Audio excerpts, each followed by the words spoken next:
Hey everyone, Ryan Jeffries here. I am your mortgage bestie. Boop boop.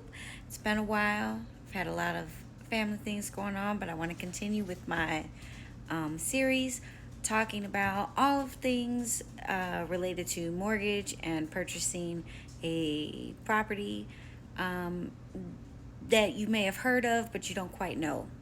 So today we're going to cover closing costs. Boop, boop. All right, so I don't think we discuss closing costs a lot. I think we know that they're there, but I think the main focus when people are talking about purchasing a home is how much down payment do you have? How much down payment do you have? How much down payment do you have?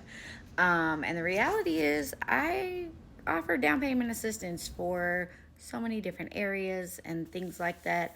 Um, so as a mortgage broker, I'm always going to be like, do you got closing costs? Do you got closing costs? Do you got closing costs? Now, what are closing costs? They cover things like your real estate attorney. You're going to want to hire an attorney, right? The attorney's going to look over the contract, make sure everything is legal and legit, and protect your interest in the transaction. This is a huge transaction. You need an attorney on your side. What else is a closing cost?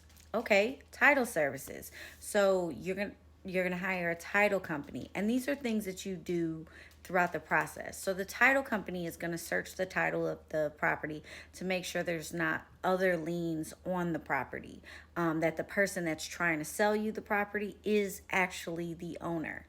And I can do separate videos on some of these topics. We're going to do title searches, title free fees. If you're purchasing a home in the middle of the year, you could be paying prorated property tax. That's going to be in the closing costs. They're going to want that so they can put it in escrow. Homeowners insurance fees. So there's, cushions for things like that.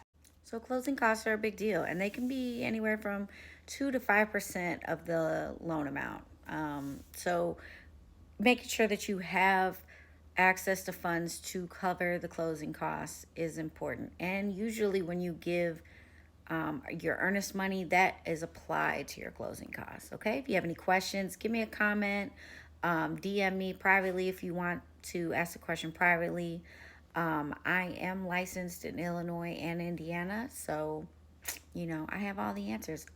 Oh, also transfer tax. There's a lot of states that require transfer tax, which is basically a tax on the fact that like you're buying a property from somebody else. My puppy. Okay, so I love y'all. Have a great day, and a happy holiday weekend. Okay.